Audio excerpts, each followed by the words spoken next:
Hello and welcome to Some of My Friends Read Comics. We've got Vince. He mimics human speech and laughter, mocking me. We've got Chris. I'm afraid I'm going to have to disappoint you. Great quotes. I'm Kia. Hi, welcome to the show. Today we are reading a comic. We read this a few years ago. We're going back to it. It's Aliens versus Predator. The Dark Horse series from the mid-90s, 93 or so, I think. This is 95. This one is 95. This is 95. Great. It's Alien versus Predator War that we're reading. We'll talk more about that. And we are also continuing Knightfall. We have just witnessed Batman's back get broken. And now we want to keep going with it. We're going to see the aftermath. We are in Detective Comics 664. This is chapter 12 of Knightfall. But yeah, we're going to start with Alien versus Predator. When did we read that first Alien versus Predator? 3 years ago now, during the summer of 2020. I don't have the exact episode with me. When the pandemic was just a little baby. It was written by the same writer as this one, Randy Stradley. A little mini series where we met Michiko. Michiko. And she kind of was involved in some space stuff and left them and joined the Predators. And this is where that whole series picks up, where she is now just kind of living with the Predators and has been for a year. Gosh, anything else we need to say to set this up? It's not exactly a lot of well-known. Yeah, so it was episode 133, July 2020. It was the episode. I mean, I didn't really love it because I as we talked about it the last time, 3 years ago, Alien versus Predator. It's a movie franchise. It's a big franchise, lots of video games. It started in comic books, which I think is pretty interesting. The Dark Horse just had two different IPs and decided to put them together. They were the first that came up with this idea by Randy Stradley, who is, I think, like one of the founders of Dark Horse, if I remember correctly. But I was very underwhelmed by the comic. It was like humans on a planetary outpost, and then the aliens and predators both are kind of just doing their shit, and the humans are kind of caught in the middle. And I didn't really like it. I didn't like the concept of it, but the art was nice, and I thought it had more potential, and I really wanted to see where this series was going. So here we are, Alien versus Predator. And I think this might be out of print right now because it's technically now Disney owned. But they're not on Marvel Universe yet, or Marvel Unlimited. But I feel like they could be because they're owned lock, stock, and barrel by Disney now. So, but this is published by Dark Horse Comics. But all the Star Wars comics came to Marvel Unlimited. So I think that's just the Star Wars IP. But yeah, was there some deal where they did that? I don't know if everything from Dark Horse. Throw in Aliens and Predator too. It could be like Microsoft owns Rare, but they still had to make a deal to get GoldenEye on Xbox Live or some shit like that. Yeah, that makes sense, I guess. Yeah, there could be other companies involved. Well, I think let's just jump into it. We'll see this story as it goes. Aliens. Is it Alien versus Predator or Aliens versus Predator? Aliens. The movie was a single Alien. Okay. This is and actually, honestly, this would have been a better episode to do last time because I found out after the fact that Alien Day was April 26th, our last episode's date, which is LV-2426, which is the planet from the first Alien movie. Wow. We fucked up. We did majorly. Wow. The listeners will never forget. Well, I regret breaking quarantine and looking at the eggs on that alien planet. But in my defense, they were very weird looking. You got to look at them. They were eggs, but they looked like potatoes. Yeah. Great. So I guess before we jump into this, one more thing to note here. I was reading it in the Alien versus Predator omnibus. Yeah. Yeah, it separated it out in kind of a weird way where I thought I was reading issue 1. There was a chapter break, and then there were like 4 issues strung together. No, I was wrong. Apparently what we might have read was like an issue 0 kind of thing, and then the whole story all strung together. And maybe Chris didn't read the first one. That's okay. We won't tell on you, Chris. I read it now. I know what happened. Yeah. We'll go through it because I did really like that first issue here. It looks like it was published like Dark Horse Presents, which is how like Sin City was published. Like a bunch of shorts, a couple pages here and there for like 10 issues, like how we did that Wolverine Weapon X all those years ago. But yeah, because in my book it's like War Part 1. Page 158 to 188, and then War Part 2 is like 188 to 286. Yeah. It's just I no kept chapter waiting for a breaks. chapter break. I was going to take a break after issue 2, and then like nothing. Yeah. No break ever came. But okay, let's jump right in. All right, one more thing. I don't remember anything from the original series. Chris, do you? I remember that a human joined the Predators. Yeah, That's what I- That's all you really need to know. That really is all you need to know. Yeah, You could have nothing started else here, comes back. honestly. You could have just I think, had yeah. human kidnapped by predators with the predators, and it would Yeah. have been fine.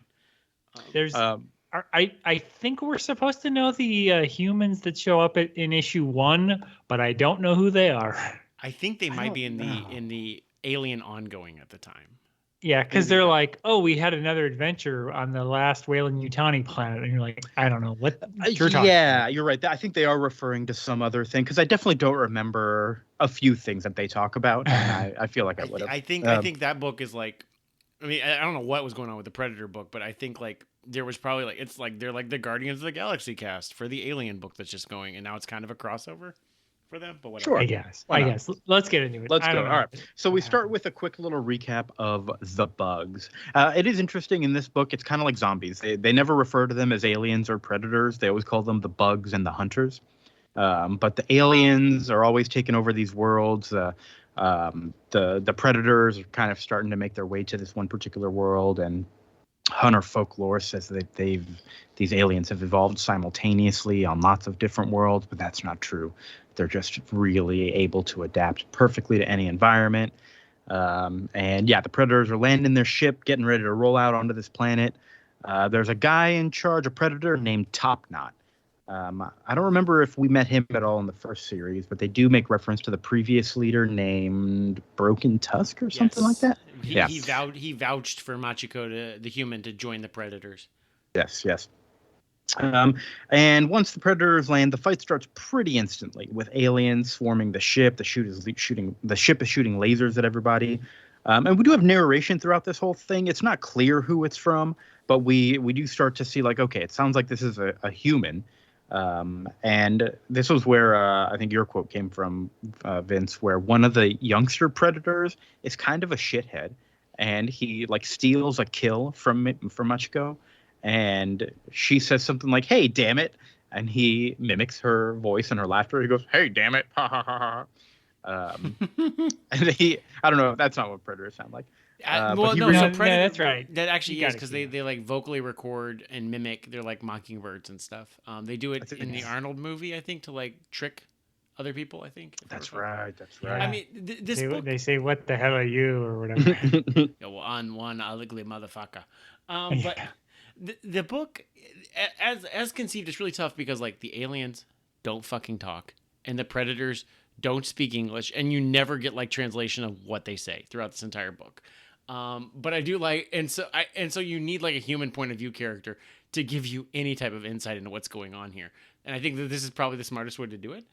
Well, still, I never felt like I didn't know what the predators were saying or that I needed to know. I always got enough of the story. Yeah. Right. But the art is great in this issue. I really like Chris Warner's art. It's just really, really solid. Like, I think he draws the aliens really cool. It's fun, cool art, very detailed. And the aliens, like I get a lot from that. Like, all these predators could talk to me in my language if they wanted to, and they're not going to because they hate me. Yeah. I think that's a very cool character detail.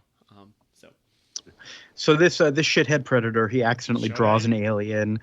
That's Shorty, isn't it? Yes. Yeah, Shorty. He almost dies, and Michiko has to save his life. Which is and super embarrassing for him. Yes, he's been shamed in front of his peers, denied an honorable death. He's not feeling it. So the predators all find the birthing nests. The mother, the queen, comes out, but she's kind of more focused on protecting the young, so it's an easy fight.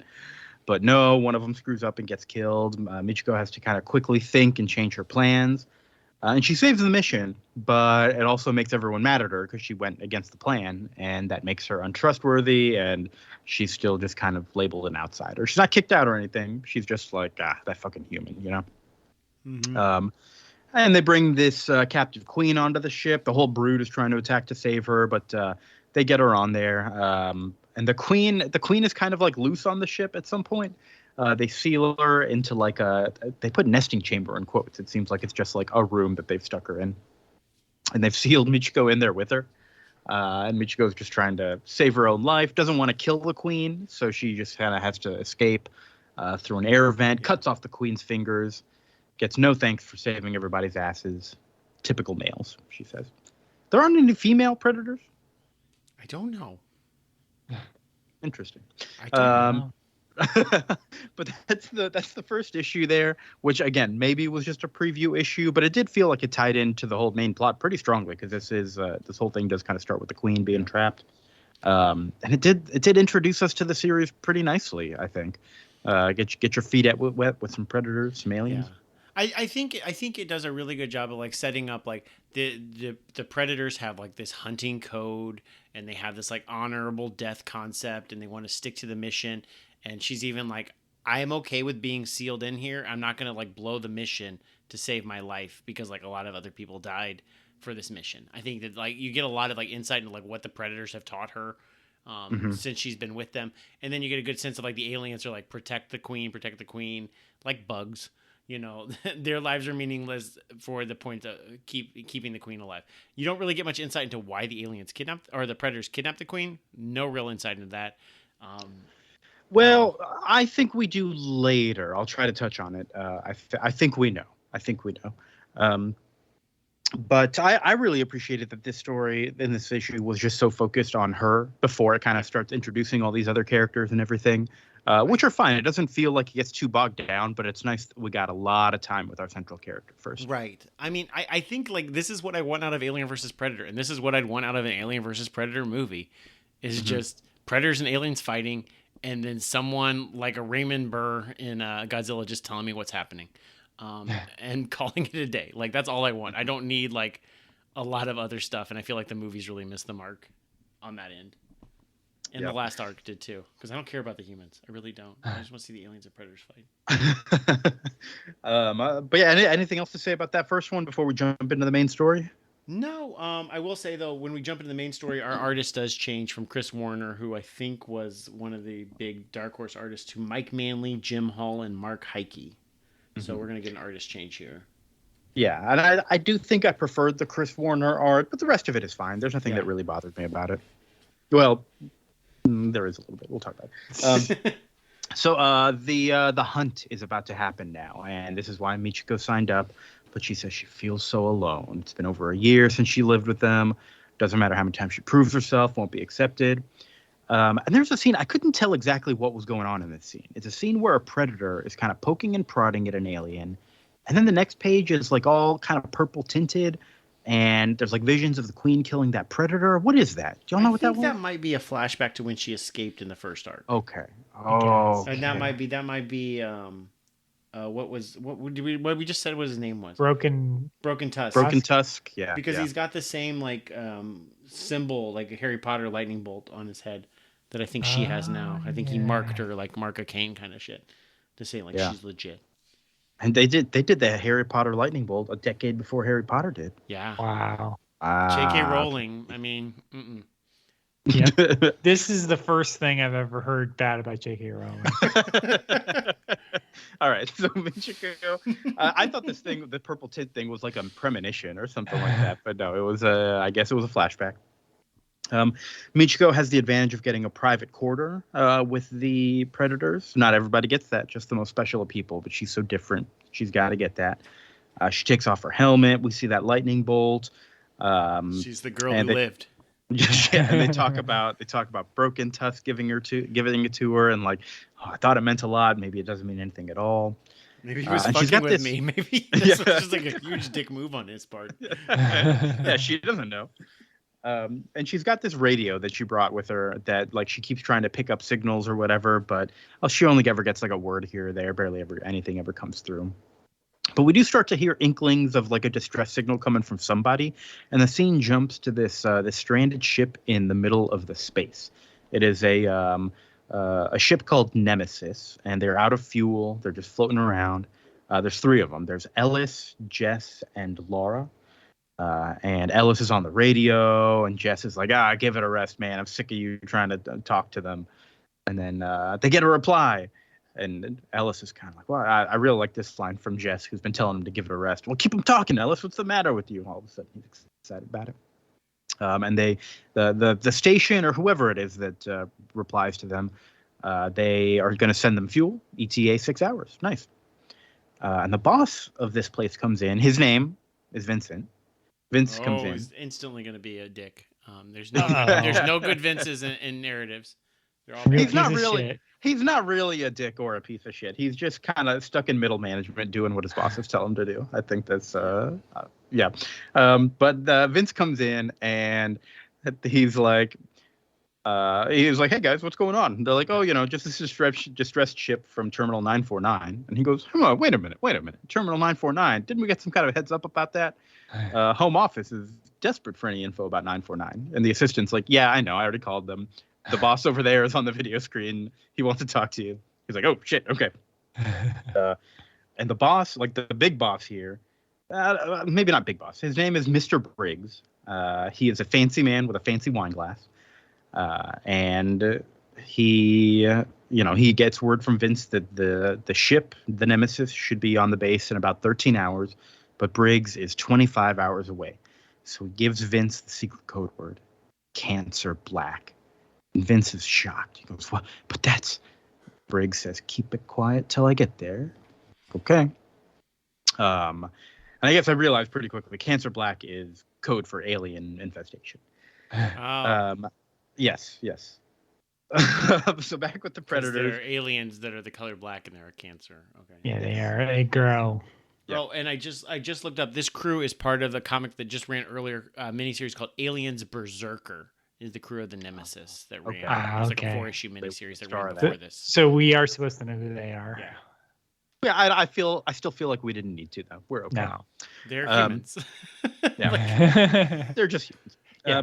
So back with the Predators, Michiko sees a clan returning or something, and one of them has a human Marine's banner wrapped around his arm.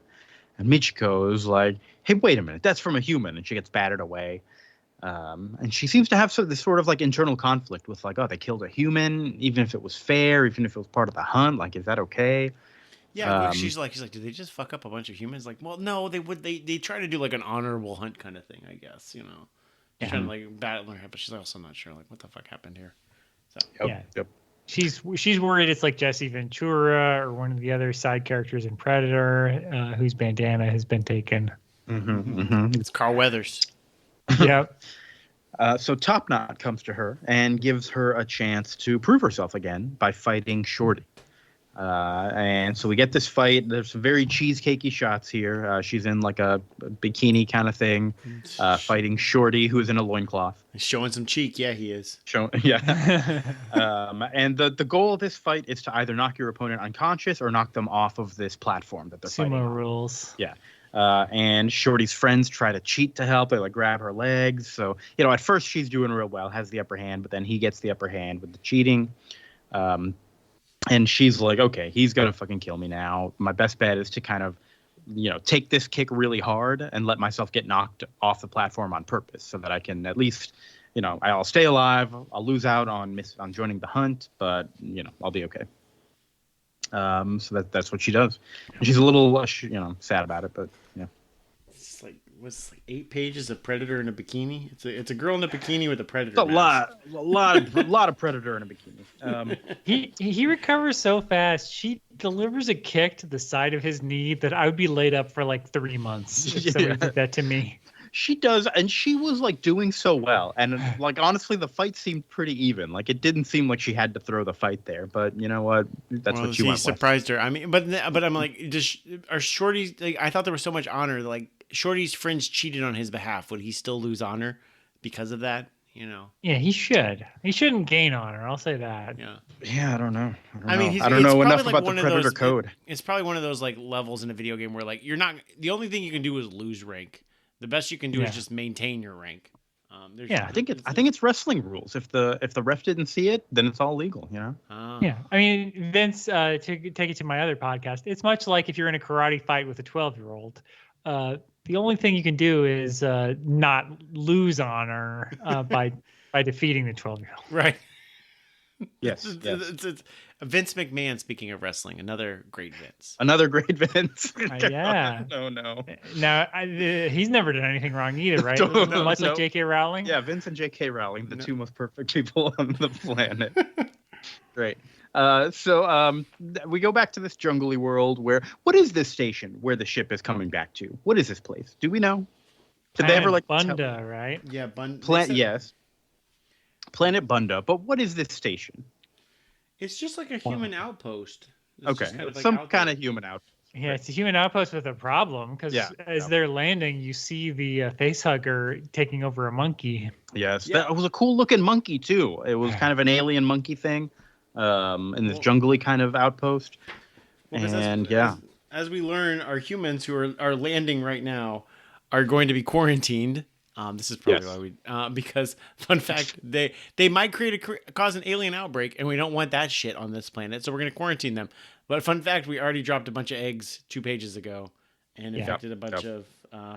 Well, the ship didn't do that. The predators did, right? Right. So here's what I'm. Eggs. I was having a hard time processing that. Yeah. Okay. So this is me coming back to your question about why did they kidnap the queen. I think they explain later more about the hunt and how the predators have purposefully seeded the planet with baby alien eggs because they're going to go down and hunt them for sport. Not because they're we got to go rid the world of these aliens. They fucking put them there and they're just down there to have fun. Oh, so I think that's why. That's why they have the queen, so they have more eggs to throw down there. They're like exotic hunters who just buy a tiger and throw it on a hunting ranch in Texas and be like, look, let's go hunt a tiger. Exactly. Okay. Yeah. Right as these humans are saying, we're not risking infection here, we see this monkey in the other panel, the alien bursting out of its chest. Are those called chest rippers, or am I just mixing them up? Face. Well, I know face huggers are a thing. Are there also chest rippers, or is that totally made up? I think it's the same concept. Okay. I don't know. Yeah, they did call him a face hugger, and I don't know if that's definitely I don't know if that's a fan thing that we all called it face huggers, or if it's explicit in the movies. I'm not up on my alien stuff. I'm pretty sure they call them face huggers in this comic at some point. Yeah, they definitely do that. Okay. But I'm not sure if that was a thing that 80s nerds on billboards came up with that name or not. Yeah. And if I'm not mistaken, aliens, depending on what animal they hook up to, they gain that kind of biology. So a xenomorph on a gorilla or an ape would be a little different than a human. I don't know. So they're gonna eat termites or something now? Yeah. Well, I think in Alien 3 they hook onto a cow and it creates some fucked up shit, like a cow xenomorph. Maybe I should watch one of these alien movies at some point. Aliens 1 and 2 are really fucking good. James Cameron, fun fact, knows how to make a movie. I think I fell asleep during Aliens 1. Yeah, it's very good. Oh, Aliens. Yeah. I never saw Aliens. I just saw Alien. Also very good. Ridley Scott also knows how to make a movie. I guess so. Also knows how to make bad movies, though. No, only good. All right, so Michiko doesn't get to go on the hunt. She's assigned cooking duty or something instead, and she goes and kind of wallows in her room. It's time to start making things better for myself. Yeah, and I thought she throws her food at the alien head that she has in her room. Mm-hmm. I bet that was a chapter break right there. Okay, so then 2 loser patrolmen are getting chased by an alien now. They've got no radio to call for help. Gosh, they are sweating like a Steve Dillon art here. Yeah, they're out of a Punisher or out of a Preacher comic. These dudes. This is some Jurassic Park shit too. This is 1995, right? Yeah, this is 100%. That's a very good point. It is a great point. Yeah, they both get face huggers. They're done because they even see a tiny the dinosaur that kills Nedry is jumping in the leaves. Yeah, it's before got they get a little frill around it. Yeah. Yeah. Mm-hmm. Yeah, it's definitely a Jurassic Park reference, and then they get killed. So then the captured crew from the Nemesis, not really captured, the quarantined, Ellis, Lara, and Jess. Captured, quarantined, it's the same thing, man. Same thing, man. Give me my freedom. They kind of, think about what's going on. It's all right, we're being quarantined because they think that we are infected or whatever. They talk about how to leverage their situation. They don't know anything, but they don't know that the other people don't know they don't know anything. Did I say that right? Maybe. Okay. And then, so they're talking through their plan. The hunt starts, and Michiko kind of talks about how this is like a religion for them. And we see that they are hunting on the same planet as this outpost here. Some predators and an alien have a little skirmish. And then we see that fancy Briggs guy land in his ship. They keep referring to his ship as like, whoa, cool Sunrunner or whatever they call it. This is a fancy guy with a lot of money. Yep. That's what I learned from the Aliens movies is there's just rich corporations who are looking to be shitty. Yep. Didn't learn that from real life, just in sci-fi. Just Weyland-Yutani, the only bad corporation. Yeah. And this is this is for me the least believable part of the comic. So Briggs goes in to question these three prisoners, Laura, Jess, and Ellis, and we learn that those are their last names. They are all named Catherine Laura, Martin Jess, and Brian Ellis. These motherfuckers have 6 names that are all first names. Wait, Jess is his last name? Yeah, Catherine Laura, Martin Jess, Brian Ellis. Bullshit. No, I did not notice that. I appreciate you noticing that. Yeah, it's pretty fake. And one of them is Brian K. Ellis. It made me think, like, is that a combination of Brian K. Vaughan and Warren Ellis? Are these all writers or something? Yeah, that would have been before Brian K. Vaughan was known. Okay, never mind then. So Briggs is just a rich corporate bastard. He wants the data from their ship in exchange for, like, all the money from the mission or something. What data, though, Kia? We'll find out later. We'll find out later. Jess...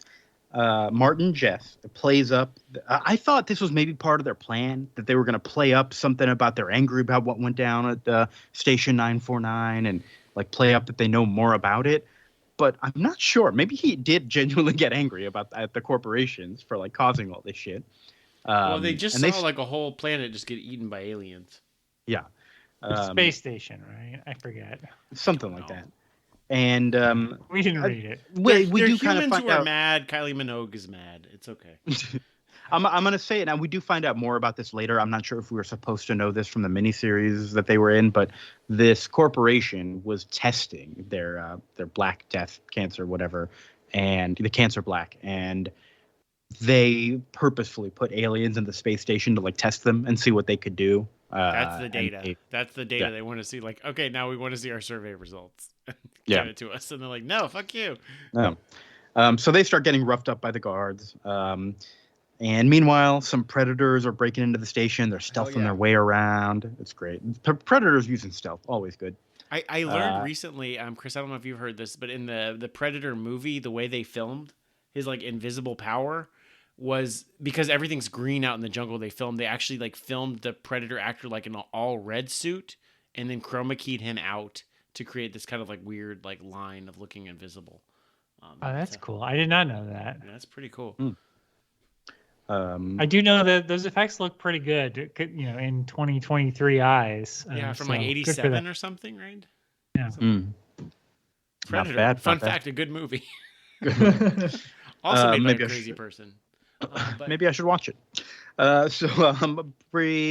We get some predators. Yes, they're breaking in. They're kind of the whole place starts shaking a little bit, like the floor underneath them with Vincent and Briggs and the quarantine folks. It's all shaking. Look, they don't really treat this quarantine very seriously, do they? Because they don't really believe that they're like diseased. They just want to keep them for the data, right? I think they want to just keep them for the data because I think, like, I don't know. I'm not super up on my alien physiology, but like they have the face hugger and then the face hugger falls off.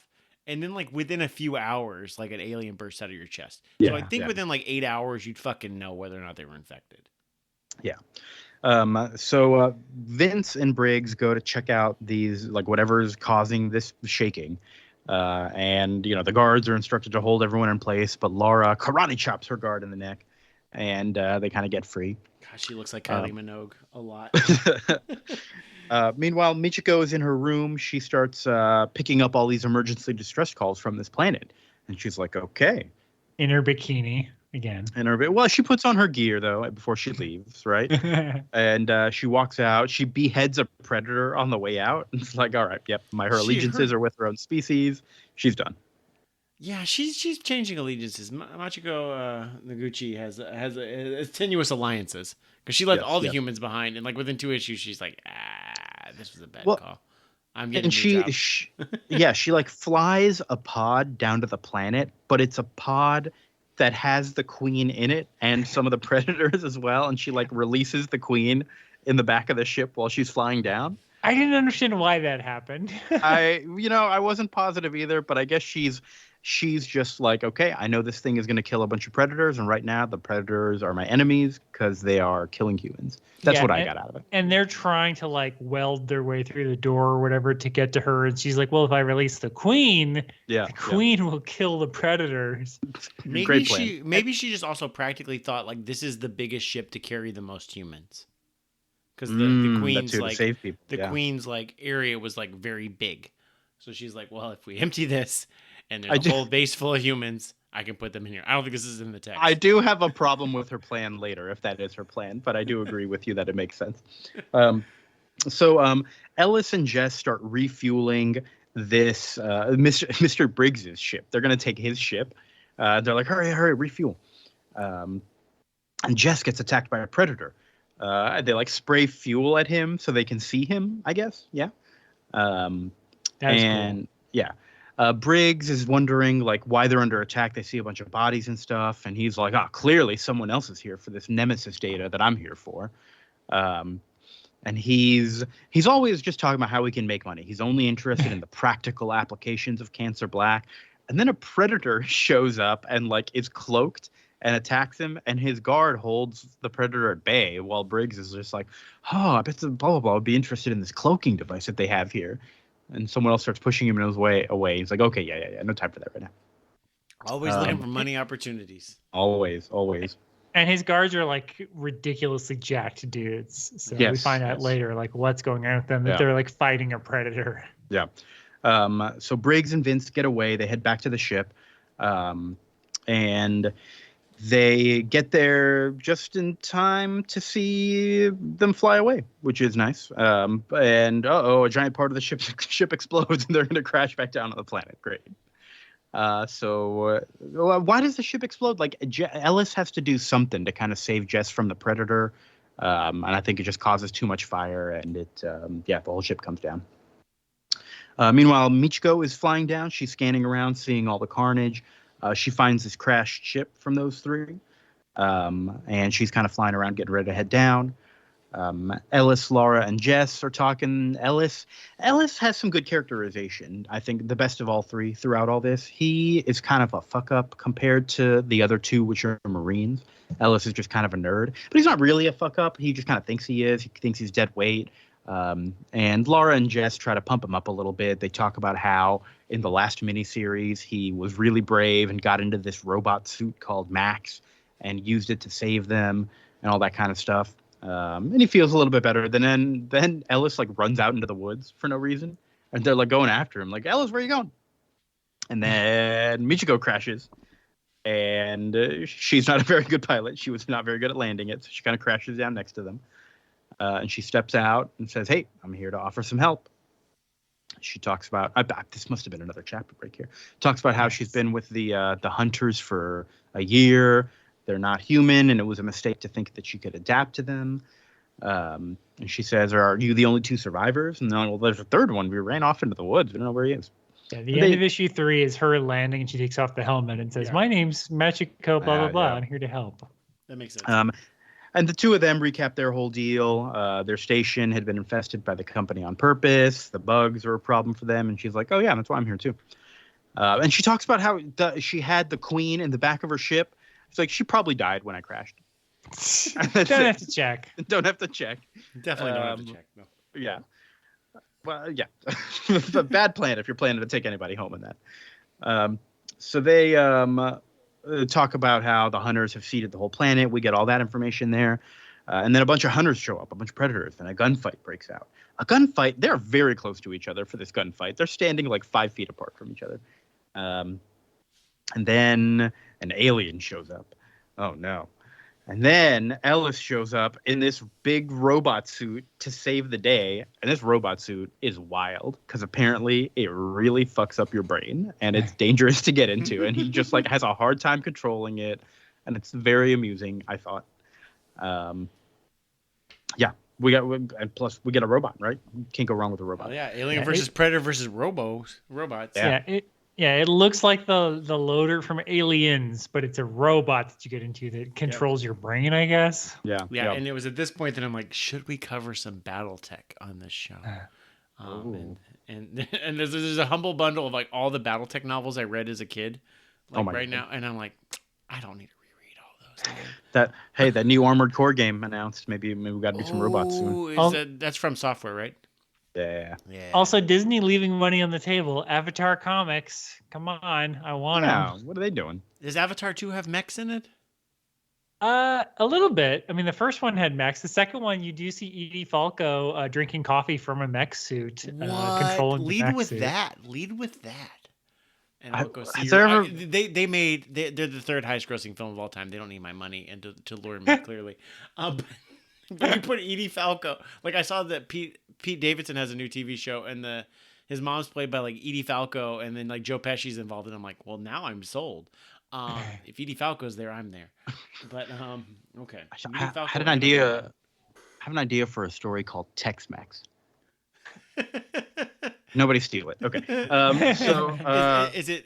Are they both CHS or just which mech? Is it Tex? Just TEX? the second one. It's Tex TEX Mex MECHS. Oh, cool! I love it. It could be the other way around though for the sequel. I'm already thinking ahead. Do the mechs wear little cowboy hats? Yes. Oh shit, that's a good idea. I've got this whole thing figured out. Yes, the whole thing figured out. All right. So let's keep going. Their plan here, the survivors. We got Michiko and the 3 survivors, one of whom is now a robot. That's a great name for a band, by the way. Michiko and the survivors? And the 3 survivors. Yeah. So their plan is to head for the Predator ship. She's like, yeah, if we get split up, head towards that. Michiko tells Laura that, like, hey, if you're a pilot, flying is pretty intuitive. The only thing you got to know is that their y-axis is inverted, so just heads up on that. Yeah. So they don't have aviation controls. Yeah. Up is up. Yeah. I love that. That's like, okay, so if you're gonna play Mario Sunshine, just know the right stick does not allow you to switch inverted controls. It's just fucking programmed in. Other than that, you should be able to figure it out. Okay.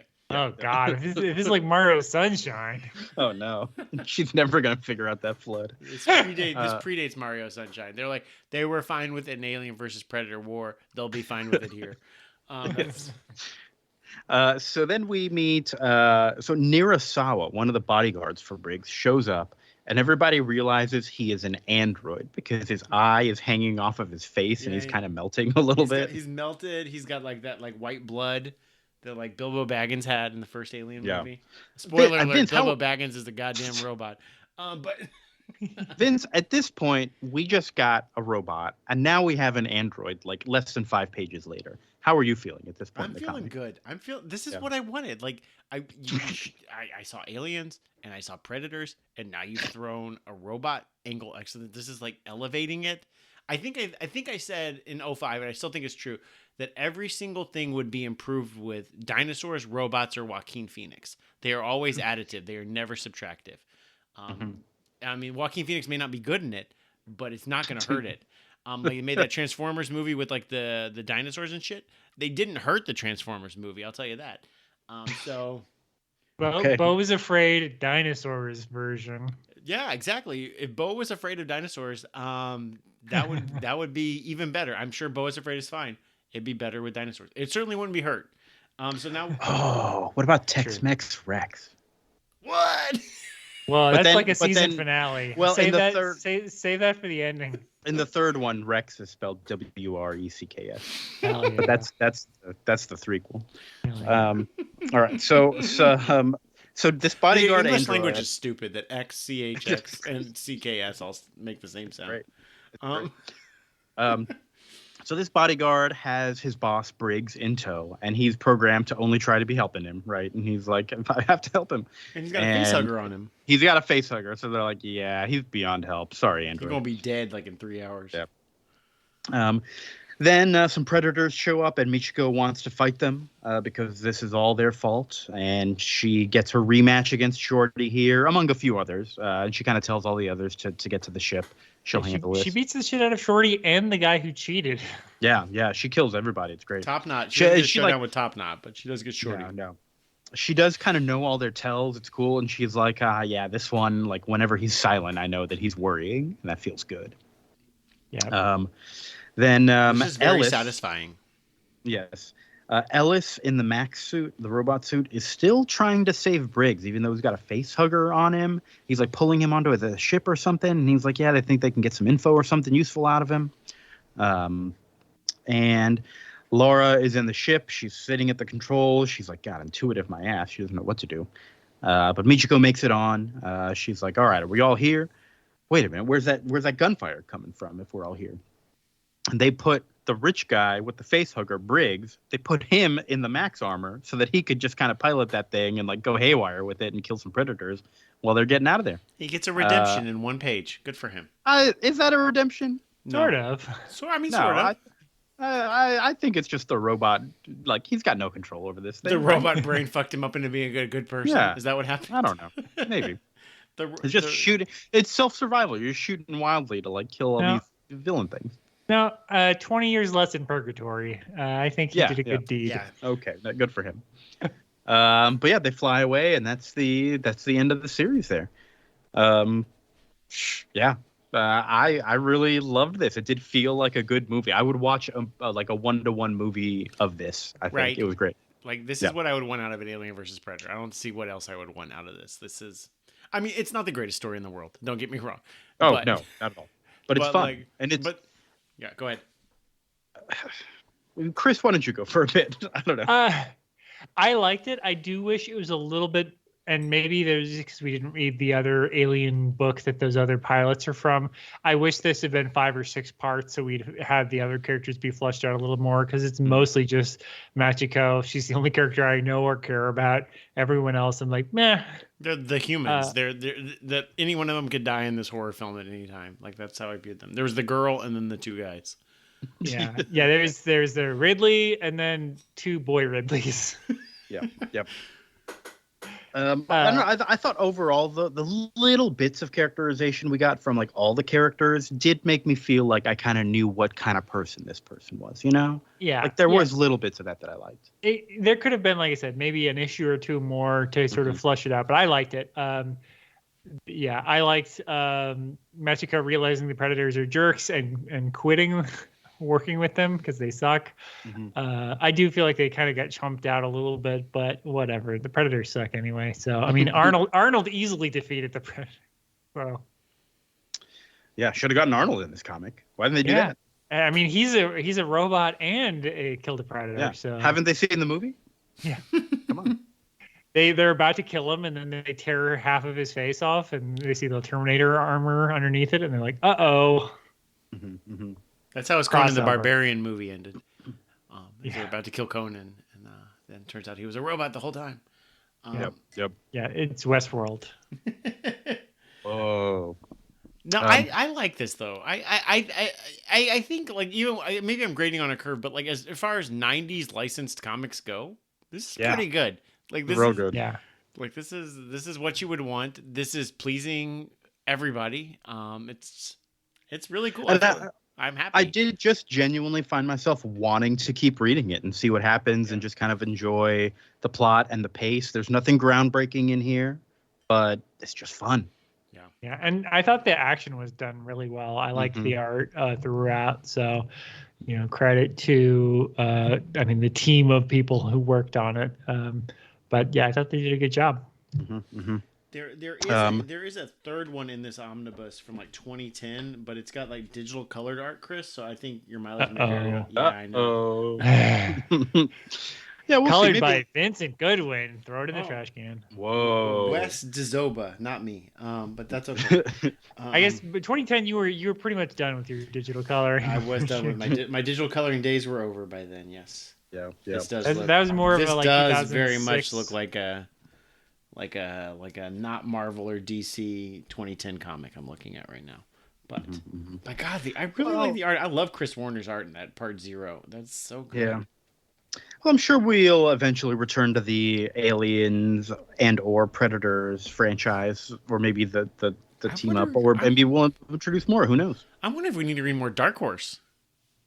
We haven't read a lot of Dark Horse. We definitely haven't read gotta any of the get Mike some more, Mignola yeah. stuff, but I don't know what else is even out No, there. we read a Hellboy comic, I'm sure. We read Hellboy Meets the Beast of Burden, and we read that Yeah. Hellboy comic that won like best comic of the year, where he just kind of was like mopey. And the Christmas one. Yeah. Let's read some more mopey Dark Horse comics. Why not? Mopey Hellboy comics. Moby. Moby. Did Moby write a Hellboy comic? Was Harrow County Dark Horse? I don't know. But I don't remember. I just read the new comic by that artist Tyler Crook, and that was really cool. I'll have to check that out. I do like Harrow County a lot, regardless of whether it's Dark Horse. But yeah, this was fun. Is it the best thing? Is it going to stick with me forever? Probably not. But I wasn't like, boo, this stinks. I would say this, for me, is the seminal work on Aliens and Predators. I will remember this comic more than anything else I know about Aliens and Predators. I mean, I got this close to trying to see if I could play an Alien vs. Predator on my Steam Deck. I think I'd be more satisfied with this comic than any. Almost definitely. I did start playing that. What was that Alien Isolation game? That was pretty good. I never actually finished that, but I was enjoying that. That game is too hard. That's my opinion. Wow, get good. Yeah, that's right. Sorry. I don't have 30 hours to play your horror game that kills me, and your save system is stupid. I did start watching Prey, which came out last year, which is the Predator terrorizes a Comanche tribe in 1719, and that's it's a pretty cool concept. Nice. I didn't finish it last night. I got a little too late, but it was. But it has nothing to do with the video game Prey. No. Okay. No. It's just like Predator versus Prey, in the same font. It's better than Predator 2018. So. Okay. Wow. Well, I think Shane Black, take notes. Not his best work. I think we need to shift gears over to our next comic here. Speaking of somebody who has failed and needs to get good, Batman. Wow. Fucking sucks and is dead. So we are okay. So chapter 12 of Knightfall, Detective Comics 664, Chuck Dixon writing, Graham Nolan on art. In the last issue, Batman lost. Bane straight up broke his back. We thought we were going to stop reading there, but we got to keep going. We got to know what happens. We need more Bane. And Bane is barely in this issue. That's okay. It starts with Bane standing over Batman's defeated body. He stands on top of a building. He somehow beat him up and drove into town. Yeah. Oh, that's right. They were at the mansion. Yes. Yeah. What happened? He drove into town, went up like 3 or 4 stories into another building. Yeah. Now, I like to imagine that he got on top of the weight of Wayne Manor first and threw Batman down and was just unsatisfied with it. He's like, I need somebody to see this. Like, drove him to the middle of the city, went back up. He called an Uber and went to Times Square. Yep. And he says something about like, I lead the city now. This is Batman. He's dead. This is your protector. And he throws him down. And Batman like comically bounces on everything on his way down, like an awning and like another roof. And just off of Bob Kane. Oh my God, this fucking guy. And he lands. He's all bloody and just completely fucked up. There's a baby crying, a woman averting her eyes. Montoya and a cop named Mars. They call for backup in an ambulance.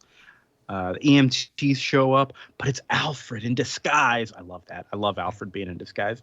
Yeah, that was good. And he's like talking to Montoya. Montoya's like, let me come with y'all or whatever. He's like, Miss, don't worry, we got this. We know how much Batman means to the cops. We'll take care of him. I thought he was saying like the cops are corrupt as shit.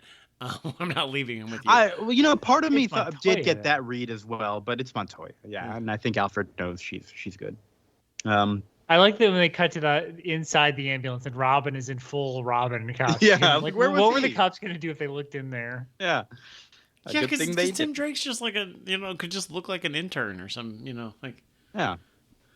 Maybe he put it on real quick. I don't know. But back at the Batcave, Alfred diagnoses that he's A, lost a lot of blood, B, probably has internal injuries, C, back might be broken. Oh boy. Robin is shocked at this. And Robin is like, we got to take him to a hospital. And Alfred's like, real hospital, man. Yeah. Alfred's like, don't worry. I've taken care of him before. It'll be fine. And Robin's like, it's never been this bad. We got to take him to a hospital. And Alfred has a good line about how, like, hey, even if you save his body, you'll have killed the man if he loses his secret identity, something like that. Yeah, that was really cool. Like, I really like that. Like, Batman is him, and if you blow his cover, it kills Batman. Bruce Wayne could still be alive, but Batman will be dead, and that's worse. Which is fucking weird, but also like makes sense. Yeah. I mean, Jeremy Renner said what, like his three-wheeler ran over him or something, right? Or his plow or his lawnmower. He definitely had an accident. Yeah. I don't remember the details. So, I mean, Bruce Wayne could just say that, right? Just like, yeah, I don't know what happened. So you're telling me that Bruce Wayne is going to have a Disney Plus original show that's called, like, with a weird pun name like Renovations afterwards?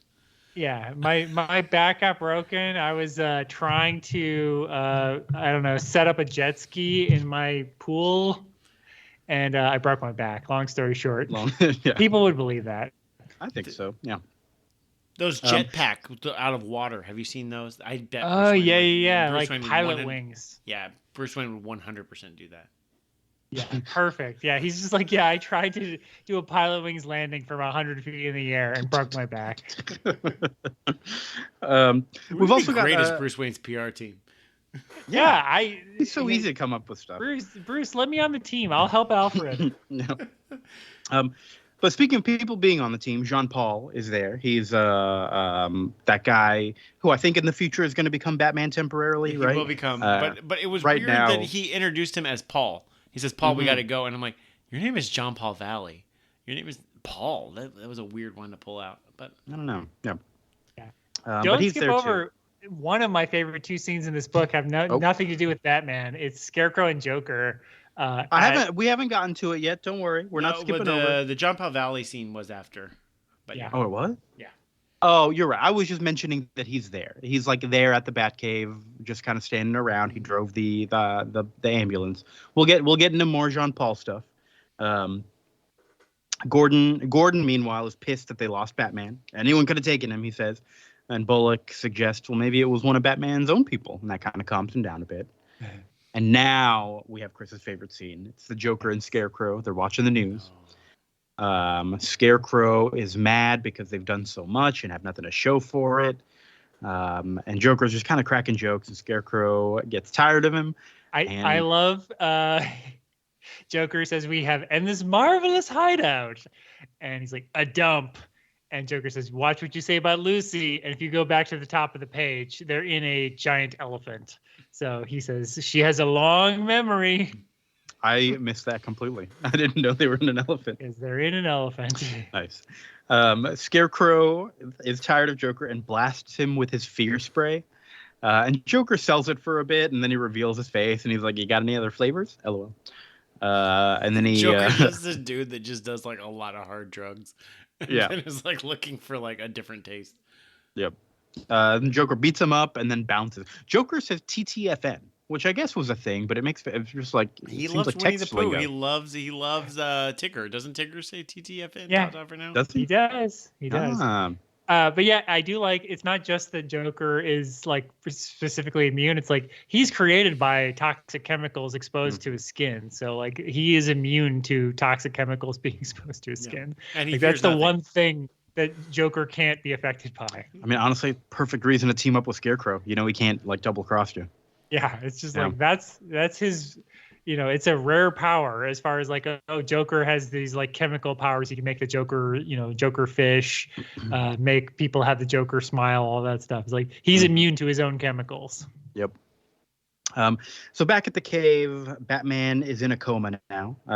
Well, he's still in a coma. They need to stop the swelling in his spinal tissue, and Alfred needs a drug called Decadron. I kept wanting to say dodecahedron, but it's Decadron. That's a 12-sided die. And Robin and John Paul are going to go get some. Robin's like real gung-ho about heading out. We need an hour. We need to steal some drugs in an hour, which I feel like should be a whole issue, but that's okay. Yeah. Alfred, before they leave, Alfred confides in John Paul, like, hey man, even if we get that drug, Bruce is probably still gonna be paralyzed for life. Just heads up, I guess. So I feel like this John Paul Valley motherfucker, who I know is supposed to become Batman, should have been a bigger part of this series. Yeah, set up a little bit. Maybe he's in the Robin book or something. He's not in this. He's been in, this is his second appearance. I don't know if the Robin book has even started yet. I think they're doing the miniseries. Yeah, that's probably true because Robin 1, 2, and 3 are probably have happened by now. Yeah.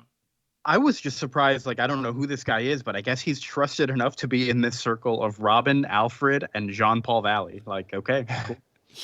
I feel like he's the interloper, but like, I feel like in like heated situations, you know, you're like, I'm not going to tell the person who's like emotionally going to be affected by this, but I have to tell somebody. So I'm not going to tell the wife, but I will tell you, random person. This is fucked up. And you know, it's good because on the ride there, Jean-Paul is talking to Robin like, hey, you know, maybe temper your expectations. You know, we can't guarantee success or whatever. And Robin's like, shut up. There's always going to be Batman. It's going to be fine. Yeah. Because I have no idea what's going on. I feel like John Paul is like Robin's bro. That's been hanging out. Yeah. So Robin doesn't really have a plan, but then they see the bat signal in the sky, and they're like, okay, I kind of know what we can do. Gordon is on the roof with his mistress. He's worried about Batman. She's kind of hugging on him, but leaves him alone. His second wife, not his mistress. Oh, sorry, that's his wife. I know. But Gordon's got a lot going on right now. Yeah. She was definitely the girlfriend in All-Star Batman and Robin we talked about a couple episodes ago. Yeah, because he had a drunk wife in All-Star. Yeah, and he had a wife, I want to say in year one, named Barbara, but he also was fooling around with Essen or flirting with her. Was his assistant? Was that Sarah? Is that her?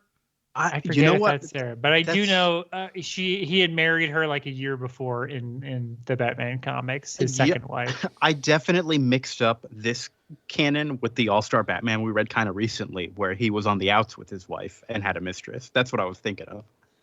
Yeah. Apologies. I didn't mean to inject Frank Miller into this issue. Yeah, you don't want to insult Commissioner Gordon's respect for matrimony in this universe. So she kind of leaves and leaves him alone for a bit, and he's just like, give me a sign that the city still has hope. And the scene shifts to, this is my favorite scene in the book. Exactly. Yeah, this is along with the Joker scene, my other favorite scene. So there's like some random bum watching in this terrible little room where the ventriloquist is in there. There's two voices arguing, and there's two puppets, the Scarface dummy and the sock puppet, and they're arguing with each other about what to do next. And the sock puppet is like, we should have never freed you. We should just burn you down. And they're like, it's getting real heated. And they pull out guns and they start shooting at each other. And we see blood, and ventriloquist like falls to the floor, and this bum runs away. Oh man, what a scene! Yep. Ventriloquist apparently knocks himself out shooting his puppets at each other. Yep. That's how I want to go. So then Robin pops into Gordon's office, asks Gordon for help finding the dodecahedron drug. Gordon makes a quick call. Then he sends Bullock and Montoya to like rush to a hospital, pick it up. Someone will be at the door giving it to you. They have to go to this address, a random spot where Robin and John Paul grab it from a roof. They head back to Batman. They put the drug in there. Now they just have to wait. That's it. So yeah, that was, I don't know exactly what I expected from the post Batman breaking his back version of this story now. That's like, it's so different from how it has been for the first 10 issues or so, where it was all just kind of the random villains he's been fighting. But it does feel like the story has a lot more drive from it. It's just like, this is all what it's about here. Not much Bane in this at all. But we'll see what he's going to do to take over the city here eventually, maybe. Yeah, I mean, yeah. I'm feeling it's like a lot like the Death of Captain America arc that we're going to get to eventually, where I don't feel like the main character Batman or Captain America is particularly interesting to me, but the supporting cast I like a lot, and this book gives a lot of focus on the supporting cast. Gives a lot of focus to Gordon, gives a lot of focus to Robin, to John Paul Valley, to Alfred. They all get really good moments, which is kind of what we were looking for. Like All-Star Batman and Robin was having a lot of different like supporting cast members, but it wasn't coalescing. This seems like really well focused, and I'm excited to see what happens next. I'm like, okay, cool. Like what do you do when Batman's hurt? I think I would still be really mad to know like they're gonna give Batman to John Paul Valley. That's bullshit. He's not been around at all. But which you give it to Dick Grayson. Dick Grayson comes and tells like, I guess I have to do this. But I'm interested to see like how it spirals out for the rest of the supporting cast, because I really like all of Batman's supporting cast. Yeah. And that Scarface scene fucking panel of the week where they're both like shot on panel. That's my panel of the week. Yeah, it's great. Chris, your thoughts on the issue? Yeah, I think it's really strong. It is funny that they have to like, how is a billionaire going to get a prescription drug? This is a narcotic. It's just like, yeah, that's real hard. You're never gonna. There's no way Bruce Wayne could have access to, prescription drugs. He has to get the commissioner of the police department to like leave it at a named location so that he can get it. I'm sure he if he was like a celebrity as Bruce Wayne is, he has a PA that can get him anything, but it may take them more time than an hour to get it. Like who is not Vicky Vale, but like in the cartoon, he's got the friend Veronica Vreeland, the like redhead that Penguin sort of dates, and then you feel bad for him because the society people are just using him. Mm-hmm. Like she's definitely got a prescription drug hookup that Bruce Wayne could have. Right. Like 0% that she doesn't know someone or have it in her like house right now. But he can't even ask for it though. He's knocked out. That's true. That's true. But Bruce has to have it's weird that Jean Paul Valley has to like go to Veronica Vreeland's house and be like, "Hey, Bruce wants Vicodin and some of this dodecahedron." Yeah, because Bruce definitely has a painkiller hookup, right? He has to. Yeah, he almost has to. But yeah, we are of course going to continue with the Broken Bat next time.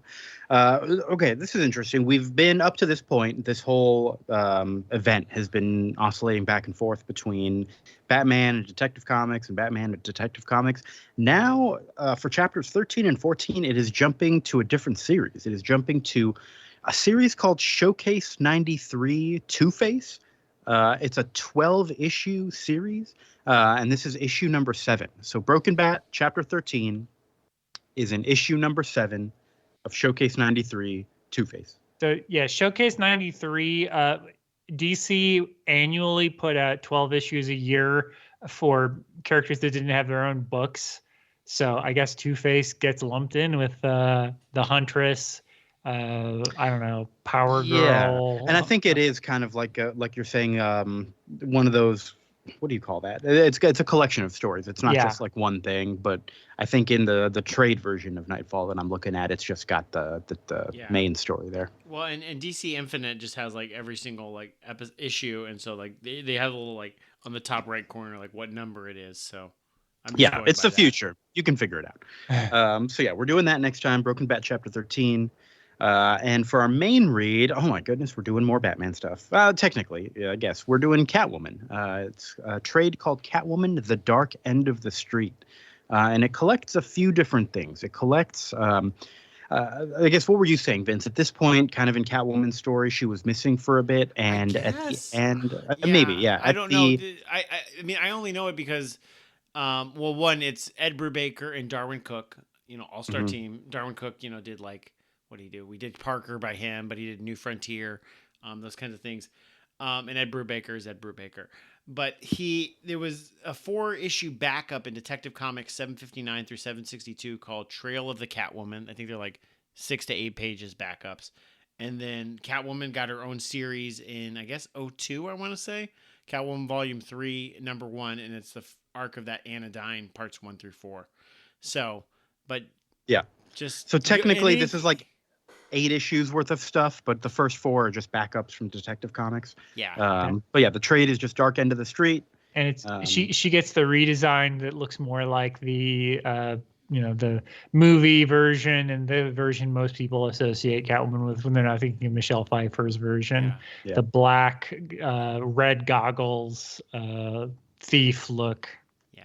And why are we doing this? Because Chris and Nick of Your Stupid Minds will be doing a Comics Palooza panel Memorial Day weekend in Houston, Texas for Catwoman 2004, the movie starring Halle Berry and Sharon Stone.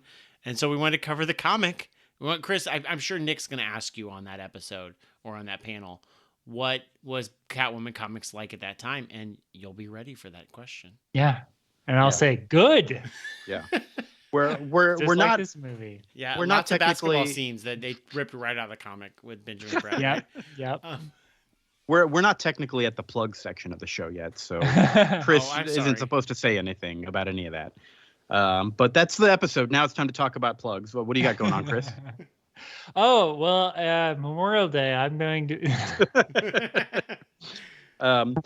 What else y'all got going on the podcast? Is there another episode out there? Your Stupid Minds most recent episode. We've actually very topical episode. We did 9 Deaths of the Ninja from the mid 80s. And you might say, Chris, how is a 30-year-old, almost 40-year-old ninja movie topical? Well, because the top billed woman on the cast is Amelia Crowe, who was the once sister-in-law of Harlan Crowe, who's been in the news the past few weeks. He's a good friend of one of our Supreme Court justices, right? Yes. So while some people were making friends with Supreme Court justices, some people were marrying struggling actresses that they apparently met through a Heidi Fleiss's former madam, Madam Alex. We link to it in the episode. There's a Texas Monthly article all about it. That's very interesting, called "The $1 Billion Divorce." And I'm looking at this. It's also got the dad of Anthony Kiedis from the Red Hot Chili Peppers. Yes. The villain of the movie is, I describe in the episode as Pauly Shore doing a Doctor Strangelove impression, as played by Anthony Kiedis' dad. Wow. That sounds like a thing, all right. So if you want to see a Californian do a German accent, great. This movie has it. Wonderful. Vince, what's going on with you? I was recently on an episode of Games My Mom Found covering the year of gaming 2003. So there's Games My Mom Found that came out last week. So check that out. Cool. Very good. Okay, so I want to make sure we get the details right on Chris's Houston thing. Memorial Day weekend. What day is it? So I don't have the exact day. Comic Palooza is Friday to Sunday. I don't have whether it's Saturday or Sunday now in front of me. We got one more episode to get that. We've got time to get this important information to our listeners who will storm Comic Palooza. Yeah, get a weekend pass so you can show up either day. Yeah, there you go. Well, very good. I think that's it for this episode here. Vince, I love you. Love you too, bud. Chris, I love you. TTFN. And listener, we love you as well. Thank you so much for joining us. We'll see you next time. Have a nice night. Bye.